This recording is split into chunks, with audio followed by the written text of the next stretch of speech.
नमस्कार. मराठी अपडेट गुरु या यूट्यूब चॅनलवर मी ओमकार तुमचं स्वागत करतो. तर पोस्ट विभागांतर्गत जी भरती निघालेली होती, तर याकरता 6 ऑगस्टपासून ते 8 ऑगस्टपर्यंत जर काही तुमच्या अर्जामध्ये त्रुटी असतील, चुका असतील, तर या संदर्भात बदल करण्याची विंडो ओपन करून दिलेली आहे. चला तर या संदर्भात संपूर्ण माहिती घेऊया. तर तुमच्या नावामध्ये जर काही चुका झाल्या असतील किंवा तुम्हाला फॉर्म एडिट करायचा असेल, तर ॲप्लिकेशन ऑनलाईन अप्लाय या टॅबवरती एडिट ॲप्लिकेशन या प्रकारचा टॅब तुम्हाला पाहायला मिळेल. तर या टॅबवरती क्लिक केल्यानंतर सर्वप्रथम तुम्हाला लॉग इनसाठीचं पेज तुमच्या समोर ओपन होईल. तर लक्षात घ्या, जे पेज ओपन होईल यामध्ये तुम्हाला तुमचा रजिस्ट्रेशन नंबर टाइप करायचा आहे आणि त्यानंतर सबमिट या टॅबवर तुम्हाला क्लिक करायचं आहे.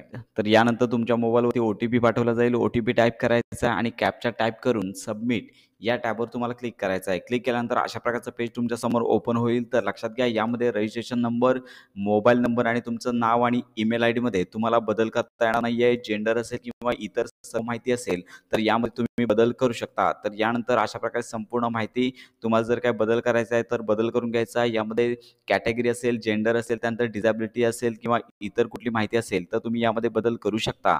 यानंतर ही संपूर्ण माहिती बदलून झाल्यानंतर स्क्रोल डाऊन करून तुम्हाला सब्जेक्ट संदर्भात जर काही माहिती भरायची असेल तर तुम्ही बदलू शकता आणि त्यानंतर फोटो आणि सही देखील तुम्हाला इथे बदलता येईल. फोटो आणि सही अपलोड करून झाल्यानंतर सबमिट या टॅबवर तुम्हाला क्लिक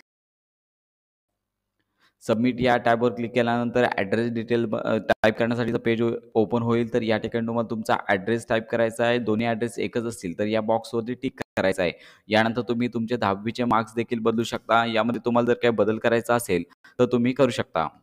यानंतर तुम्ही दिलेले प्रेफरन्स आहे ते निवडण्यासाठीचा ऑप्शन तुम्हाला पाहायला मिळेल. जर बदल करायचा असेल तर बदलू शकता, नसेल तर येथे सेव्ह या टॅबवर तुम्हाला क्लिक करायचं आहे. बदल करायचा असेल तर यामध्ये तुम्ही जिल्हा देखील बदलू शकता, सगळे ऑप्शन बदलू शकता. तर अशा प्रकारे तुम्हाला अर्जामध्ये बदल करायचा आहे आणि पुन्हा फॉर्मची प्रिंट काढून घ्यायची आहे. तर अशा प्रकारे पोस्ट विभाग भरती अंतर्गत तुम्हाला जर अर्जामध्ये चुका असतील तर या चुका दुरुस्त करता येतील. नाव, ईमेल आयडी आणि मोबाईल नंबर याच्यामध्ये मात्र बदल करता येत नाहीये. त्यामुळे ही महत्त्वाची माहिती इतरांपर्यंत नक्की शेअर करा.